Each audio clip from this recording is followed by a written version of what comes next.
This week in the business of tech, CompTIA's 2023 Outlook Report, the FCC's new broadband labels, actions versus words from business leaders eyeing a recession, glimpses of reality from government leaders on cyber, and data backing up disinterest in the metaverse. All these stories and more. Hit those like, subscribe, and the notification button, and help us pay the bills. And here are this week's stories.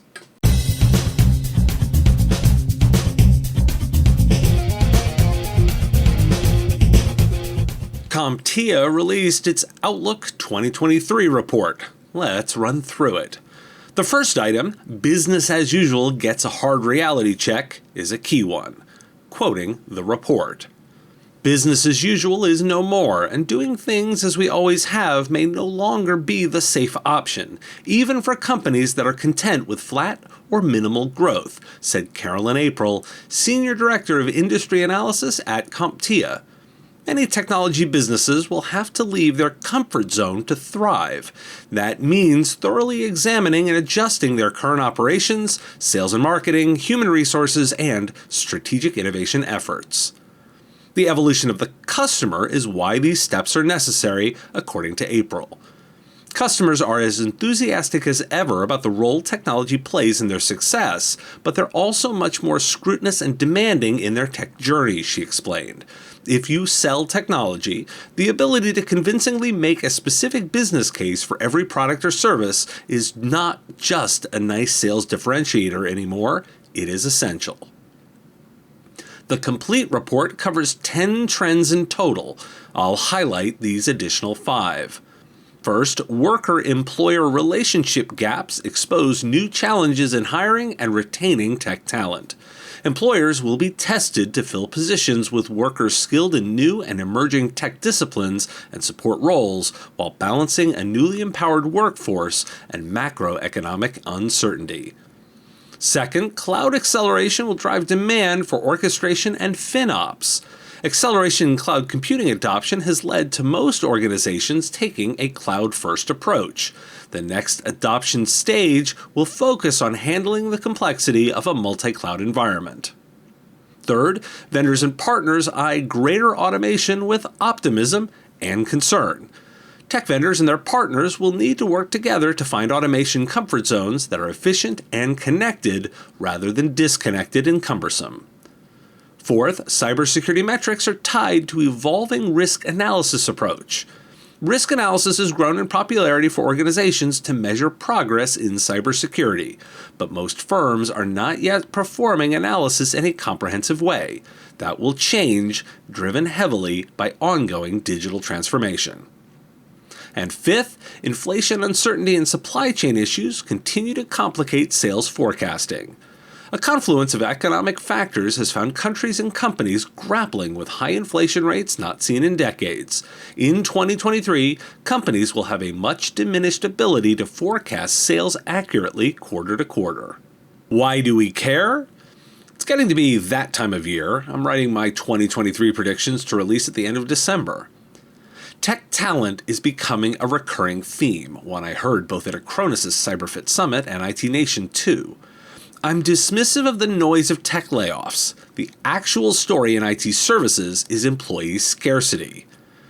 There's a bit too much jargon in this report. I'm not sure what to make of the automation prediction, despite my interest in improving the productivity layer. That cybersecurity prediction feels too weak to me. I'll clarify. Insurance companies will set the rules for what's measured, as the technology space has failed to answer the need. The FCC has introduced new rules that require ISPs to display easy-to-read and understand labels to show essential information at the time of sale. These labels will resemble the nutrition labels on the back of food products. They should include, among other things, the price, speed, data allowances, and other aspects of a company's wired and wireless internet services. The FCC will require providers to prominently display these labels on their main purchasing pages and close to an associated plan advertisement. They can't be hidden behind multiple clicks and camouflaged by other elements on the page that will likely be missed. The labels must also be accessible from your customer account portal, and the provider must give you a copy when you ask. And they must be machine readable. Why do we care? Finally, a way to compare offerings. Plans needed to be more explicit when they required this level of intervention. This should be great news for anyone consulting about customers' technology needs. Bring on the labels. I spotted an interesting piece in Axios where they compare the difference between the talk of recession and actions before one. Quoting the piece, "The nation's biggest firms reported a record sum of capital expenditures, CapEx, investments in buildings, new machinery, or technology. Restrained investment on the part of businesses is one way in which the Federal Reserve's aggressive interest rate hikes translate into slower economic activity. So far, that impact is not as prominent as one might expect. In the third quarter, S&P 500 companies spent $222 billion on capital investments, according to S&P Dow Jones indices. The firm calculated the figures from over 90% of the firms that have reported corporate earnings so far. That means the final tally will almost certainly be higher." The piece continues. "Corporate borrowing has slowed on the back of higher interest rates. Investment-grade bond issuance is at $75 billion so far this month, compared to this year's peak of $231 billion in March, according to PitchBook LCD. This suggests that while companies continue to invest at a brisk pace, they might not be borrowing as much to do so. Rather, they are relying on booming profits built up in recent years." And finally, in surveys, CEO confidence has deteriorated, pointing to a softer outlook for hiring and business investment. But that mood hasn't yet translated into substantially lower rates of employment. It also hasn't resulted in big CapEx pullbacks. So let's combine that with a data point from Kaspersky in their research, quoting them in Channel E2E. "According to our MSP market focus in 2021 research, 81% of MSPs report an increase in their customer base compared to 2019. Among MSSPs, the figure is even higher, 91%. Canalys analysts note the same trend. According to their forecasts, the results of 2021 show continued growth of the MSP market. In Europe alone, they expect an increase of market volume from $79 billion in 2020 to $92 billion in 2021. Why do we care? Actions speak louder than words, right? Here's the note. The mood differs from execution, and my advice has been caution, but not to pull back. The smaller your organization, the less the concern is about borrowing, and the more it will be about cost pressures, mainly due to inflation and labor.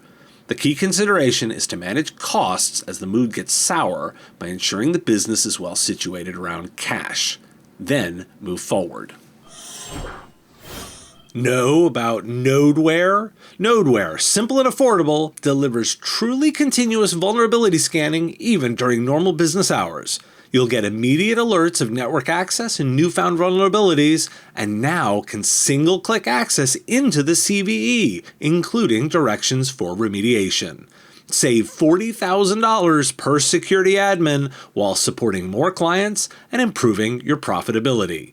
Qualify a prospect or upgrade a client with the quickest time to sale and the lowest cost of sales of any product in your portfolio. Visit nodeware.com/partners to learn more. Some insights into the progress against ransomware last week from the US government during some public appearances at the Aspen Cyber Summit last week.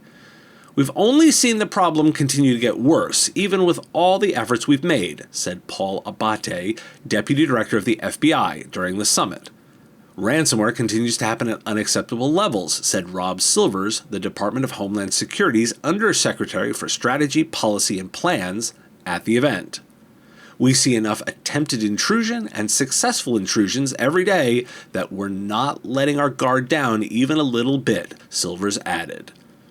Despite the efforts put forth by the US government, experts note that ransomware gangs are constantly reinventing themselves, changing targets, and building new tools to attack victims better, creating an ever-moving target for regulators and companies. Many ransomware gangs have started putting more of an emphasis on getting victims to pay to prevent data leaks rather than for encryption keys that will help unlock any files the ransomware seized, changing how companies respond to attacks. The good news? The commitment isn't slowing, but instead increasing. Why do we care? Just because an issue has been prioritized doesn't mean change comes overnight. Think big aircraft carrier. Turning that ship takes a while. The problem was expected to worsen before it improved, and changes took time. A warning side would have been if this was no longer a priority. That's not the case, so we note the slow forward motion. Let's give some attention to Ensono's recent Speak Up 2022 report, which is a bit of a compare and contrast. Many women working in tech experience physical and verbal harassment in their careers. Nearly half, 44% in the US, have seen an increase in workplace sexual harassment over the last 5 years. 1 in 5 women, 22%, from the US and India report experiencing verbal abuse at work, with the UK following closely at 21%. In the UK, women said more subtle forms of discrimination, such as microaggressions at 23%, or being dismissed in group settings, 25%. Further, 91% of Latino women and 72% of Black women said they'd experienced discouragement or setbacks in their careers, compared to 64% of white women. But maybe the landscape is changing. 85% of women in tech feel they have more job opportunities due to remote and hybrid work, and 82% of women in tech reported that remote and hybrid work has made them happier, the report said. More than half of women in tech surveyed felt the number of male allies had increased in the workplace over the past 5 years, according to the data released Thursday, and nearly all the women surveyed said they consider their company an inclusive workplace. Why do we care? The changes to work, particularly around remote and flexibility, are being showed repeatedly to benefit women and minorities. It's a reason I'm so bullish on the changes. Not a reason to celebrate yet, but it is positive movement. With the US Thanksgiving holiday upon us and the holiday season starting, warnings are coming in for an increase in retail-focused cyber scams. Phony deals are expected to be on the rise, as well as targeting small and mid-sized businesses that could be more likely to pay ransoms to stop an outage during the busy holiday season.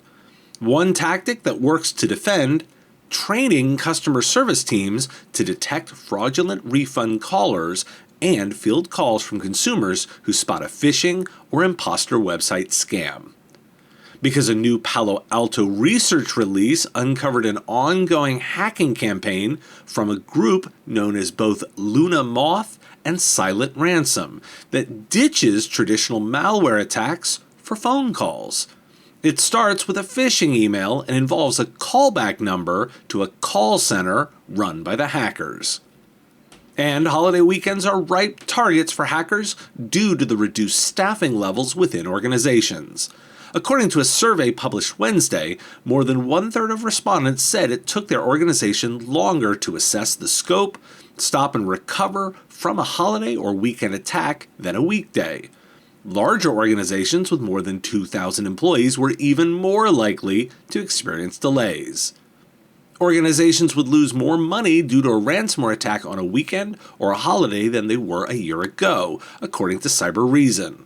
1/3 of respondents said their organization lost more money from a holiday or weekend ransomware attack, up from 13% in 2021.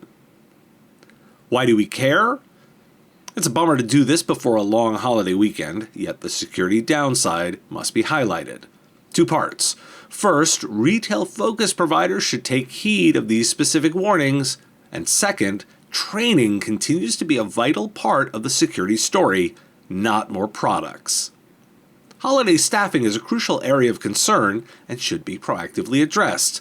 Leaders can't just assume it will solve itself by volunteerism, which is too often the solution organizations take on. Another to consider: specific shutdowns for holidays.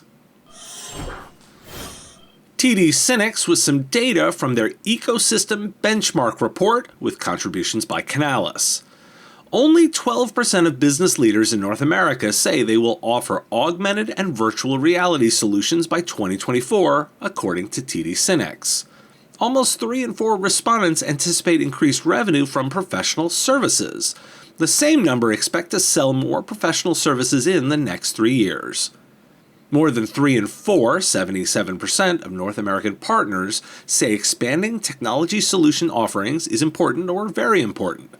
They focus on solutions directly linked to cloud capabilities by applying consumption-based models and ensuring solutions are secured. Within 2 years, partners say they will offer technology solutions such as Device as a Service, 31%, and IoT, 23%. Security came in at 22%, cloud integration at 20%, and cloud deployment at 20%. Also, partners will make room for professional and managed IT services in their future business mix, anticipating the most increase over 3 years. Every category of services, from product lifecycle services to packaged services, is likely to grow. Partners indicate a 74% increase in professional services. Why do we care? Often the focus of this show is where to point your business. It can often be essential to identify where not to point it. The metaverse continues to look like a giant distraction.